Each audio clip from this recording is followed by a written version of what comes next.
Who wants to live a longer, healthier life, and who wants to spend less money? Any takers?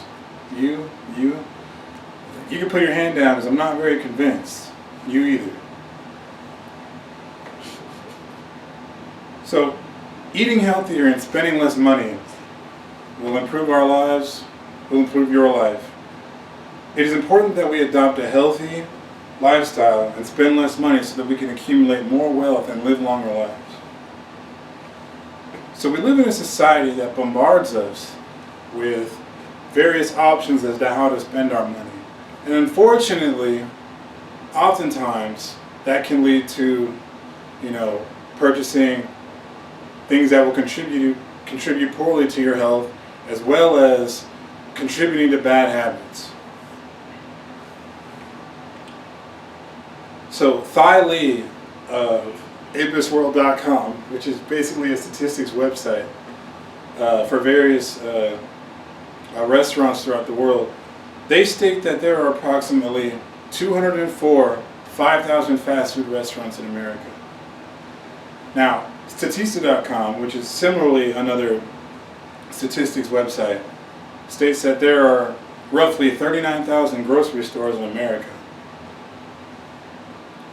So basically, there are 5 times the amount of fast food restaurants compared to grocery stores. So you may think, why is that? Well, first, let's talk about what this will lead to. So the participants who choose to eat this type of food every single day, years down the road, they're going to be funneled through the healthcare system, especially as we reach retirement age. That's going to lead to various health issues like high blood pressure, high cholesterol, stroke, heart attack, you name it. Now, it's not that I believe that there should be more grocery stores than fast food restaurants, because obviously grocery stores are much larger, but the federal government is giving you 5 times the amount of opportunities to eat fast food than to walk into a grocery store and purchase groceries. Which leads me to believe that someone is behind the scenes trying to limit the lifespan of the average human. So what is being perceived here essentially is that this is a form of population control, meaning that if we can get people to eat this food, they won't live as long. This will effectively ensure that there will be no overconsumption of the finite amount of resources that we have on this planet.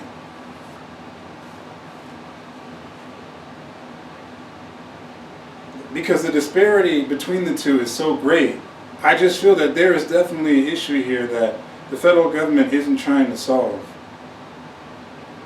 And this is not to mention the bad habits that I spoke about. So if you're a type of person that smokes cigarettes, or perhaps you have a habitual issue with marijuana, that's a whole other issue to talk about on top of this. And like I said, all of this is going to cost you more money. Going to fast food restaurants is going to cost you more money. Buying cigarettes is going to cost you more money. Your bank account is going to be negatively impacted along with your health. Now, according to Sophie Borlard of the Daily Mail in London, she gathered some figures from the NHS Information Center that concluded that 50,000 people die 20 years too young or 20 years too early each year. And this could have been solved and remedied had they just adopted a healthier lifestyle and eaten better. So how do we achieve this?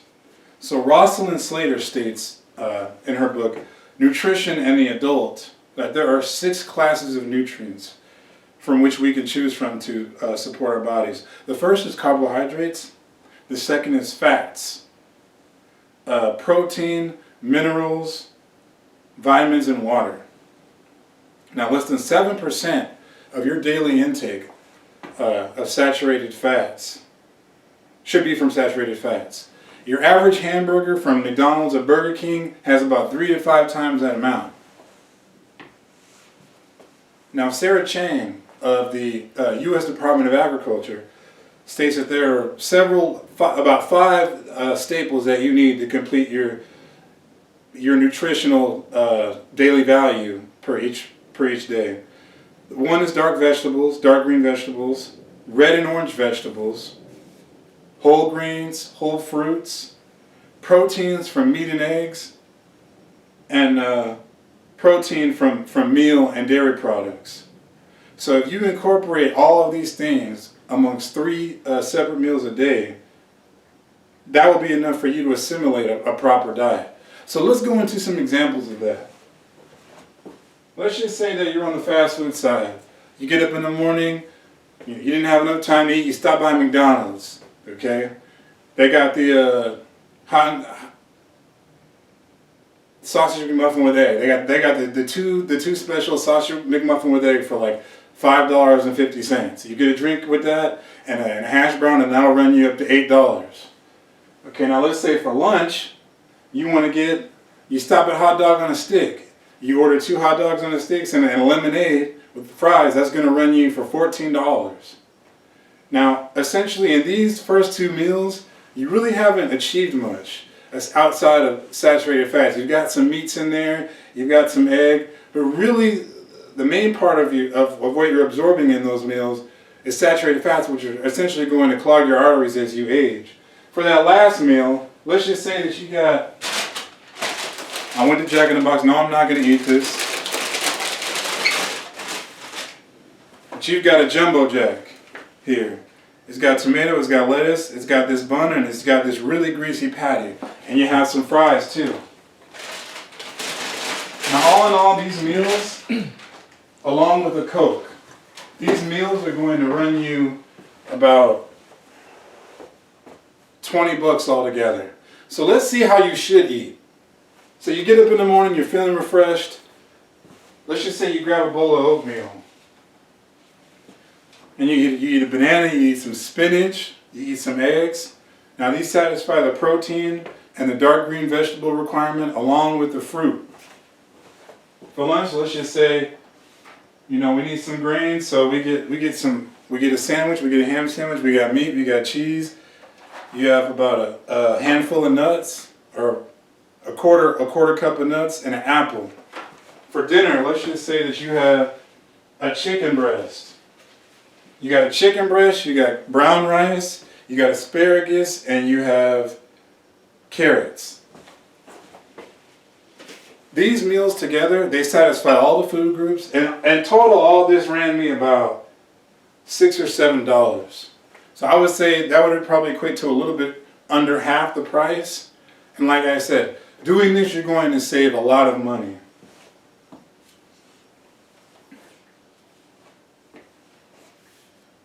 Now picture yourself waking up in the morning, feeling good. You're eating your meals right. Heather Nugent of ET&T magazine states that the best way to feel better is to be hydrated throughout the day and eat plenty of fruits and vegetables. You're going to wake up in the morning, like I said, feeling refreshed. You're going to feel, thankful that you're living your best life. You're going to have more money in your account because now the only opportunity cost is that, you're going to have to spend more time making these meals, but it's going to cost you less. You'll have more money to invest in things which actually matter to you. You can buy a new house. You can invest in the stock market, which is in a downward trend at the moment as a result of the war in the Ukraine. All right, you're going to increase your lifespan. You're going to feel better physically, and in turn, that's going to increase your mental health as well. Now, the federal government isn't going to come knocking on your door to analyze your blood work, take a look at your cholesterol levels, and petition you to eat healthier. All right? They're not going to sympathize with, the obesity dilemma that we have here in America and call for a mandate to reduce the amount of fast food restaurants that we have here in this country. So it's up to us to come together and prolong our lives. You deserve to live a long, prosperous life. So let's take the initiative, save more money so that we can be here for our family members as they age. And since we now have more money, if they require something, we have the funds available to lend to them. You deserve to live a better life and prolong your life. Thank you. We can do it.